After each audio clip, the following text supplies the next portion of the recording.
folks. The hour is late, and you're tuned to WBUB, the voice of the Pines. This is Cliff Q, a.k.a. Mr. Madness, a.k.a. the Laughing Ghoul, broadcasting live from way out there.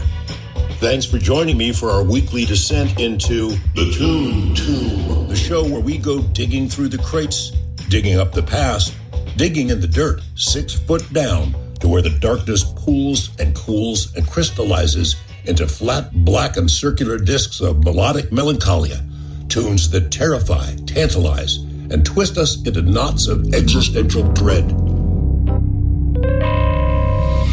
But you can bet your afterlife we'll be tapping our toes and rattling our bones the whole way down. Or is it up? Until you get there, who can say? In the meanwhile, how about some Gene Ski to get us going? Hit it, Jerry. How about that song, eh?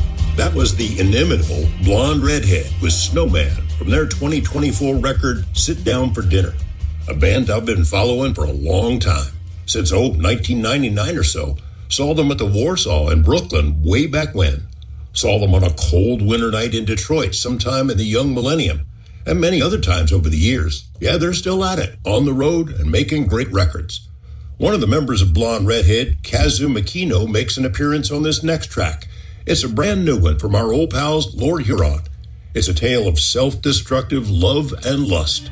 2 souls entwined in a shared fate, hurtling toward an inevitable fiery end.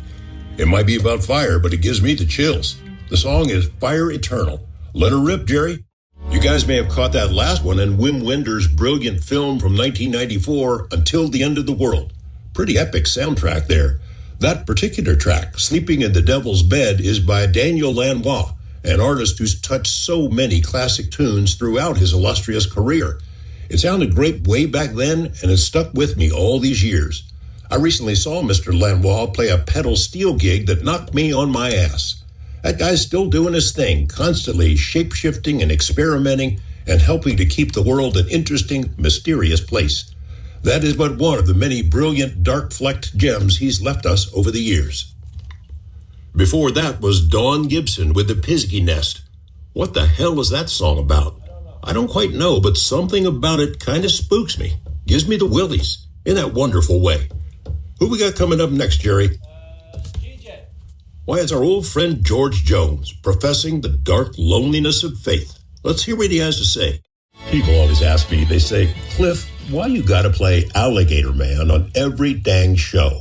It doesn't really seem to fit the vibe. No. What's the connection to the theme of the show?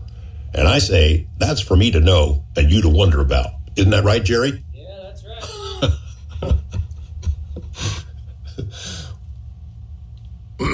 You never know when or where you might find a good tune. One night I was on the train heading home, and I decided to jump off early and make my way through the alleyways downtown. I like to get lost from time to time when I feel like soaking up some darkness. Anyway, I was in a particularly lonely, gloomy stretch when I heard something floating on the wind, echoing off the bricks and the trash cans, and it started pulling me in like a tractor beam. I could see a dim light up ahead, spilling out into the alley from a stairwell heading down into who knows what. So I wandered on down. What was down there? Well, that's a story for another show, but this is the song that was playing in that subterranean lair. It's called Punked by Bar Italia, and I'm loving it.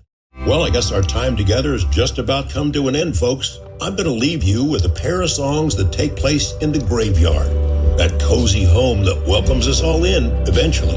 Until next time, keep digging.